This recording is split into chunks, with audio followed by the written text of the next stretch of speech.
To mark my 90th birthday, I'm taking a trip down memory lane.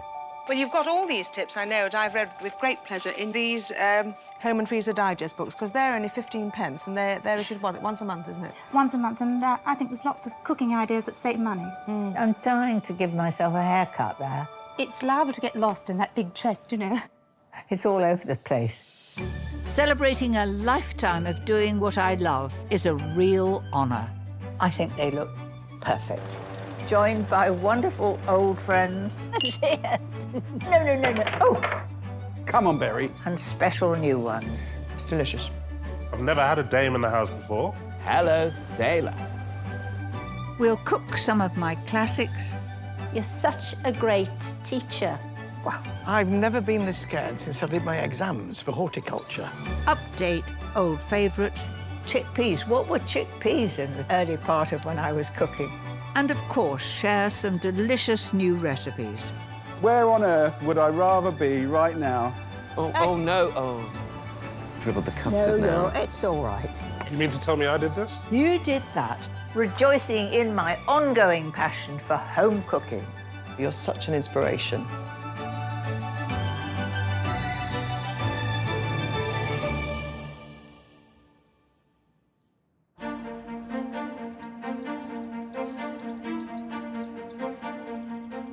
Finding time in our busy lives to cook great meals is certainly a challenge.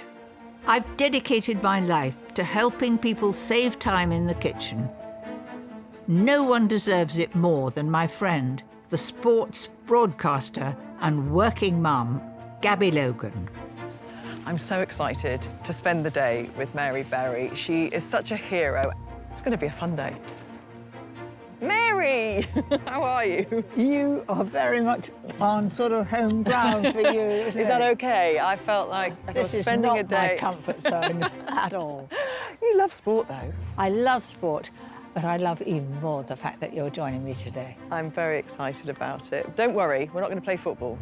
But we are going to cook together, so Let's come on. go do it. I want to show Gabby 4 dishes that span across my career, all freezer-friendly and perfect to make ahead. The 1970s go-to dinner party favourite, baked New York cheesecake, still popular and still so simple to make.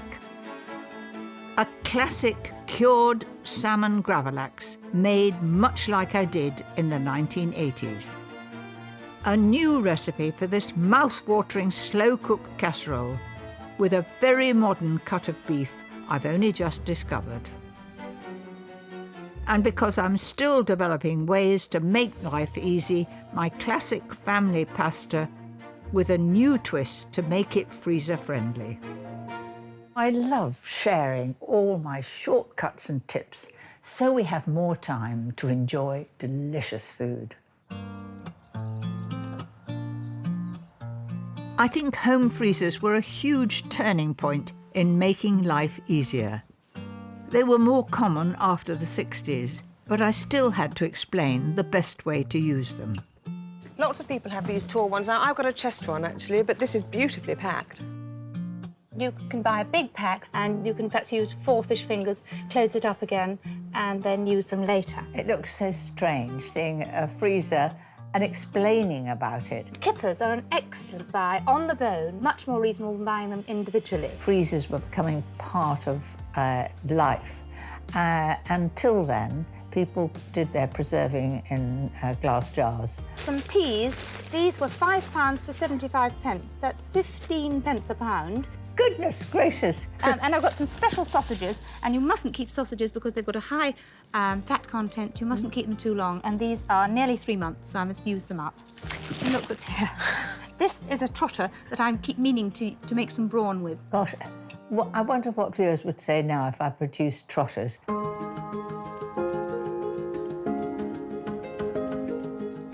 We take freezers for granted now, and I wouldn't be without mine. This modern recipe for macaroni cheese is ideal to make life easier.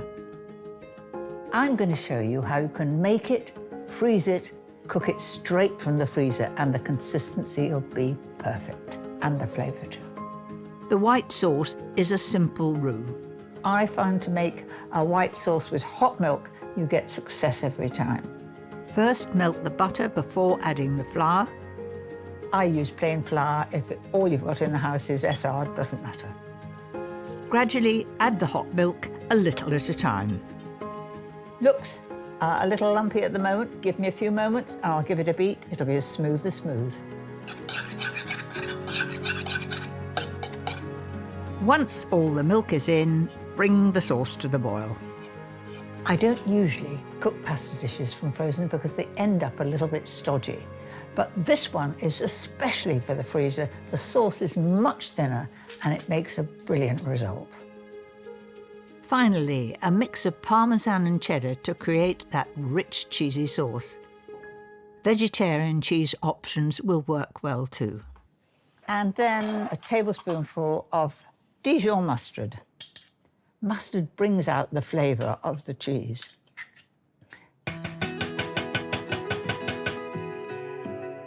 Season and pile in cooked macaroni pasta that's been cooled. All very easy. Give that a good stir. Now that looks quite sort of sloppy, and that's just how it should be.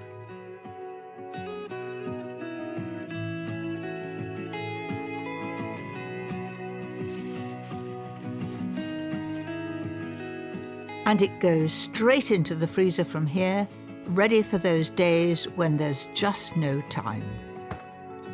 Just imagine straight back from work, over to the freezer, Max frozen solid, off with the foil, into the oven, and in 45 minutes it'll all be ready. A 180 fan oven will do the job.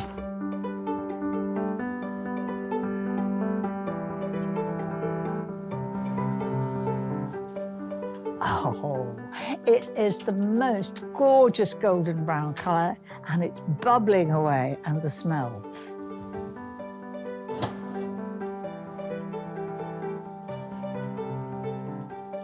It's making that bubbling sound.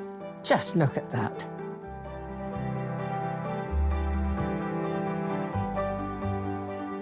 I think this will be a great recipe for Gabby. Maybe she'll be coming home late from football on a Saturday, and coming through the door, she'll have the macaroni cheese at the ready in the freezer.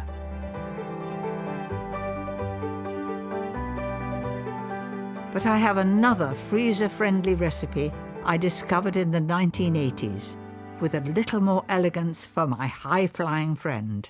So how long have we known each other? Well, I moved to your old village about 12, 13 years ago, and you were very good friends with some people who I'm now very good friends with. I ended up cooking for you, which was one of the most nerve-wracking days of my life, come Mary. on. I had to take the day off work. I blocked it out so that I could spend the whole day cooking. It was such a great influence on all of us in terms of our cooking and just juggling things, how you managed to juggle everything. I think you're an inspiration. There's no one busier than you. Home cooks fell in love with this cured fish over 30 years ago, and it's still popular. With a delicious mustard and dill sauce, it's perfect for busy Gabby who loves to entertain.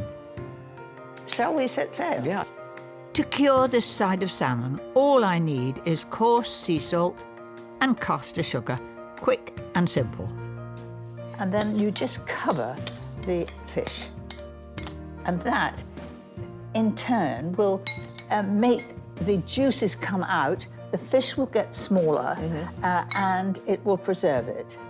Once it's covered, sprinkle with dried dill, essential for the perfect gravlax. Well, Mary, that just seems so easy.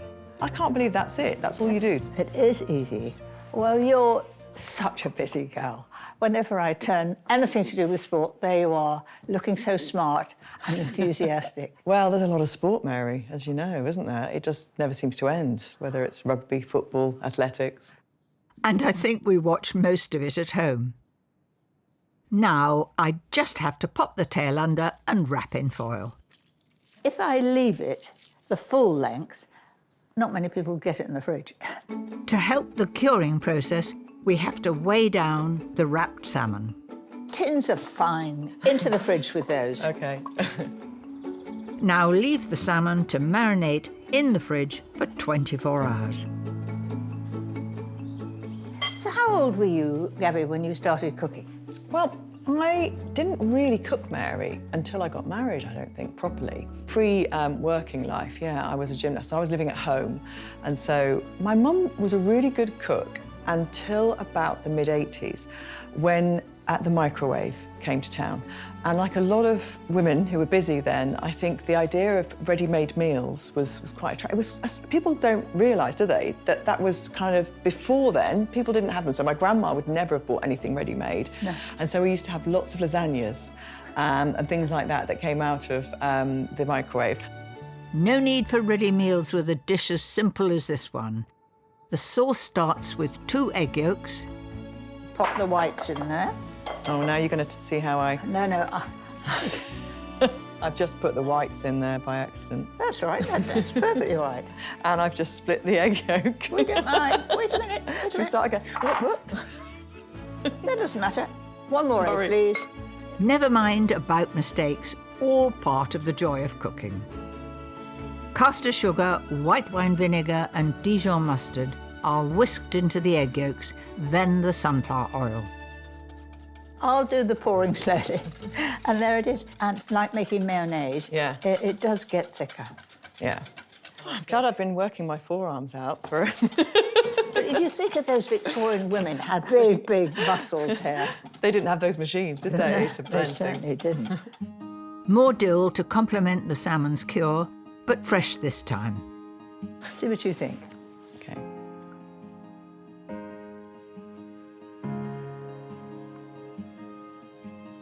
It's not bad, is it? It's delicious.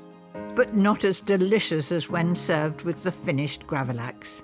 Let's turn that round so you can see it. Gorgeous. Shall I get some plates? Not that I'm desperate to try this or anything, Mary. So, if you were doing smoked salmon, you would do long, thin slices, but not so with this. So you do it at a slight angle. And they can be a little bit thicker, can't they? Than It's definitely thicker. Oh, I can't wait to make this. I can't believe how easy this is.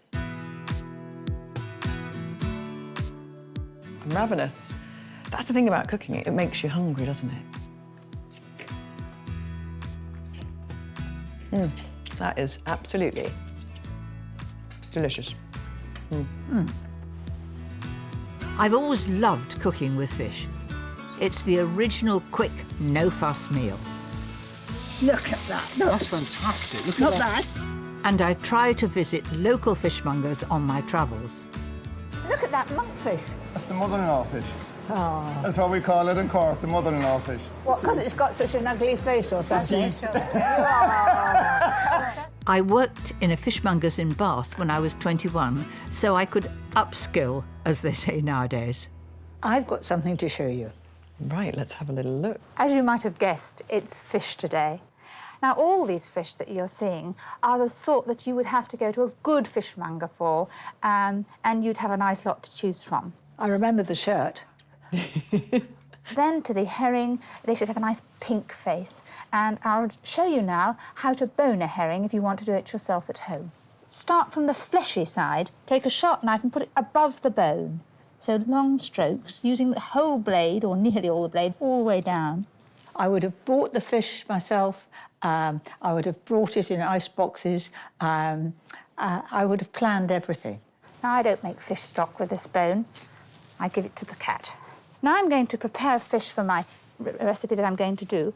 I bought these 2 lemon fillets, put the skin side down, lie the fish out, take the knife, make sure that the handle's dry so it doesn't slip in your hand. Start with a sawing action at the tail, not going through the skin, and you just tip it over. It's really not too difficult. I worked in a fishmonger's, so I knew about fish, and I wanted to tell people about fish that perhaps they didn't know. Mary, you're pushing boundaries here, you know, showing people what to do on TV, how to cook, in a landscape that wasn't particularly friendly towards women in lots of industries. You look like you've got a lot of ambition there.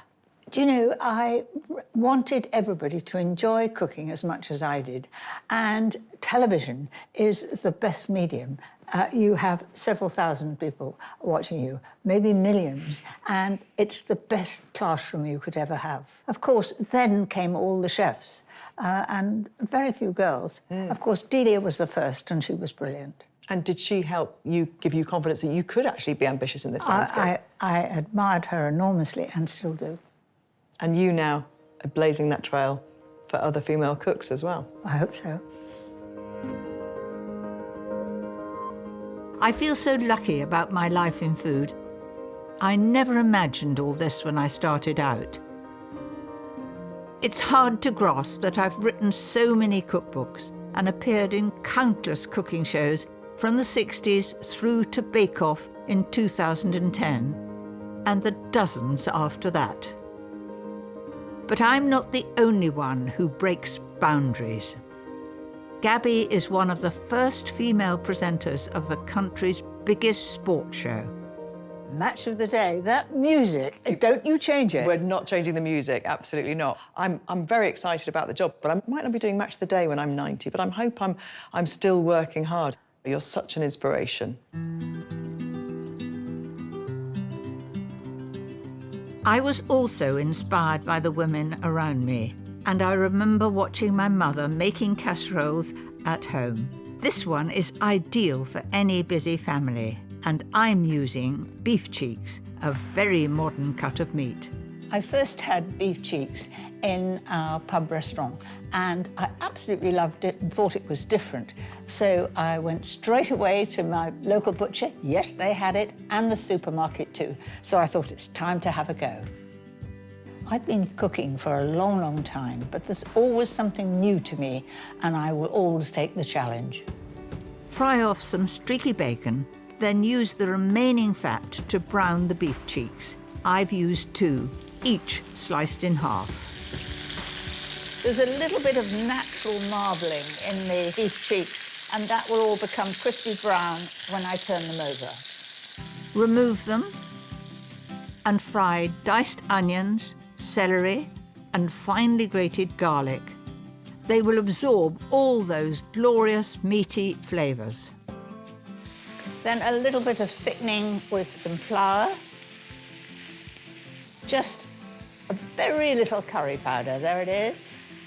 That adds a little bit of spice, but it's certainly not a curried dish. A can of chopped tomatoes. I can still smell that bacon fat. Lovely. And some rich beef stock. And any sediment that's at the bottom there, certainly not burnt, but I'm taking my spatula across the bottom, scratching it up so that it all adds flavour. And it does need a little bit of fortifying. Very often I cook with red wine, but I've often got a bottle of port, not expensive port, and it's amazing, even if I have a gravy that I think should have a little bit more flavour, a little dash of port in it, and this one I'm going to have at about 100 ml. That's exact. Now, salt and pepper. Once the sauce has boiled and thickened, return the bacon and beef cheeks. That's it. That's going to simmer just until it's come to a full rolling boil. Lid on and into a 140 fan oven for 4.5 hours. Your work is done. While this is cooking, you can get on to all the other things that you have to do and catch up on. Lay the table, get everything ready, do a totally different job. You know that it's looking after itself.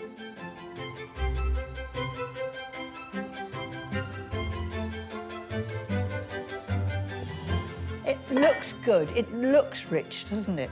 Now I'm going to add some horseradish to that, hot horseradish, plenty of sauce there, and some cream.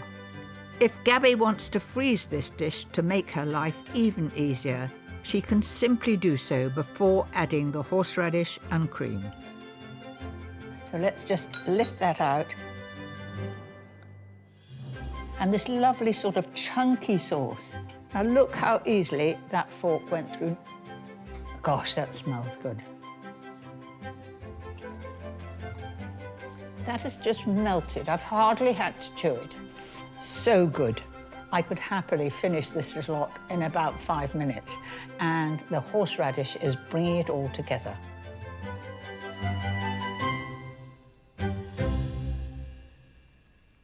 It's so wonderful that Gabby's blazing the trail for the next generation of women in sport.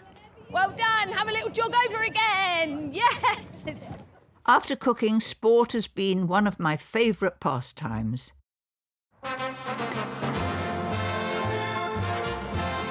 I'll have a go at anything. Oh, she's good. No matter the challenge. Good shot. And I have to go to the top of the board, Yeah. don't I? Great shot. 1, 2, 3. Some with less success. Oh, that's a shot. It's not 6, though, is it? It's not 6, probably 4. Go! Than others. Go on! 4! So I'm thrilled to visit my local team.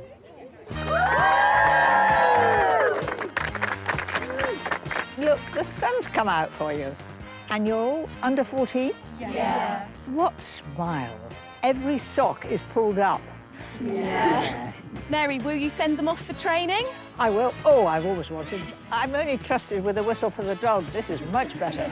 So, off to training you go.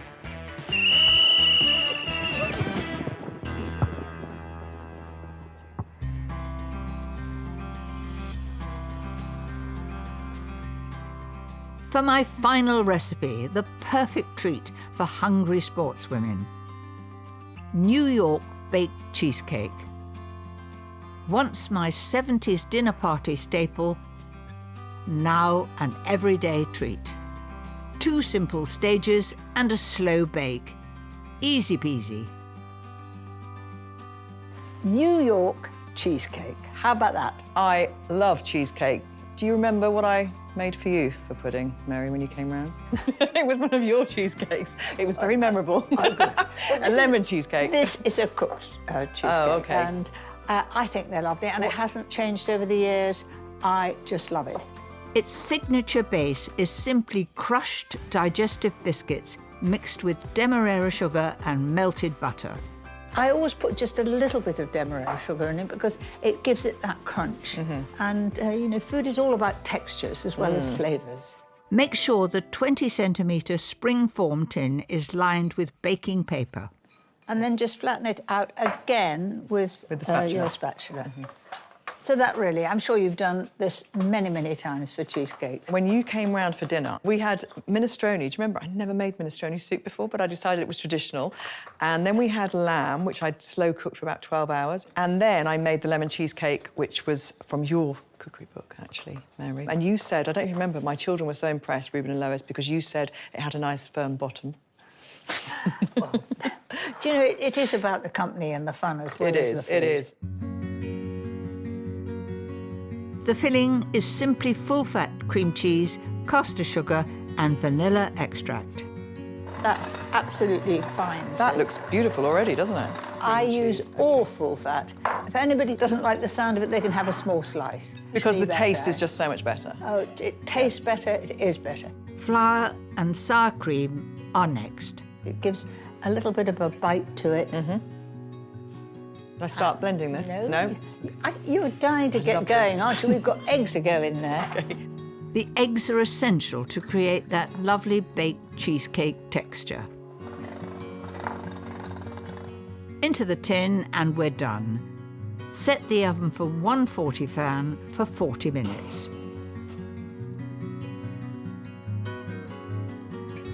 How long have you and Kenny been married? We have been married 24 years this summer. And did you have a wedding cake? Yeah, we did. The base was very traditional, but I'm not a big fan of fruitcake. And so then we had one tier that was a Victoria sponge, and then we had one tier that was a chocolate cake. But isn't that a good idea? You've got something for everybody. And then we had these brilliant figurines made of us at the top out of marzipan. Well, they were more than marzipan because we kept them for years, Mary. And I'm going to tell you a sad story now. We moved house once, and when we went into the box, I think some little mice had got into the garage and they ate our heads. And so we were just left with our bodies. Well, I'm glad you've got it today. The art to this cheesecake is, once it's had its 40 minutes, turn off the heat and let it sit for 2 hours, and then overnight in the fridge. Like this one I made earlier. You see, it's absolutely level. Just, you're so keen.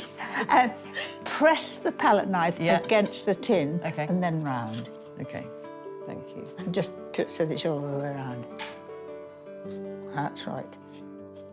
So, Mary, I was saying before about how much I admire the fact that you're working so hard at your age. You're such an inspiration. But it's interesting, people didn't really know you how they know you now until you were kind of in your early 70s, really. That's right.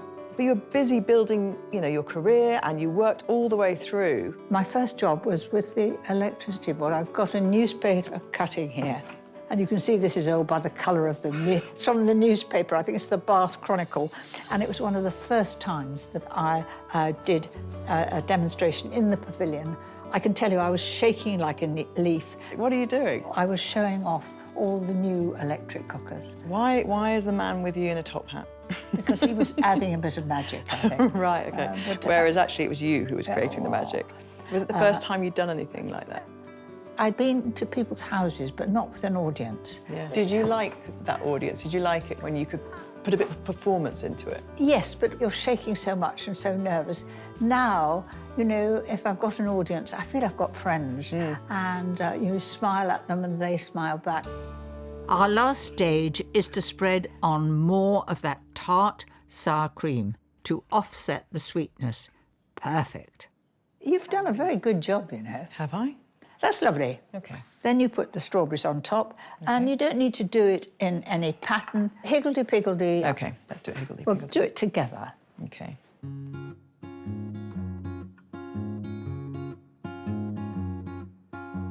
So we're nearly there. What do you think? Well, Mary, I think that looks absolutely delicious.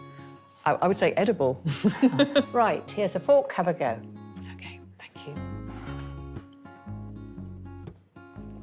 Oh.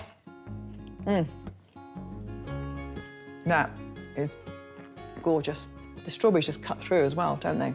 I think they're lovely, but you might put raspberries over the top. You like them? No, can I have another? I just want to make sure that I really like it.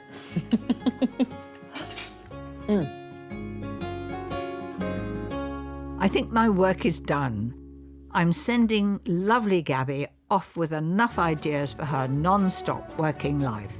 Thank you so much. It's been such a lovely day. Haven't we had fun? Well, we certainly have. And I know just who'd love something sweet. Does anybody like cheesecake? Yeah. Come on then. Grab the bottom and with your other hand. Well, this certainly is better than oranges at half-time. It's amazing. Oh, yeah. Thank you. What's it like?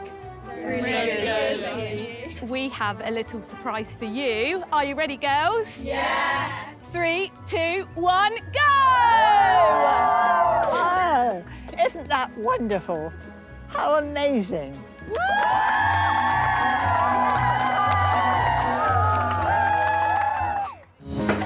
Next time, Come on, Berry. That's twice. I'm joined by my kindred spirit, Jamie Oliver. You've been part of my life the whole journey. Where on earth would I rather be right now than doing this for you?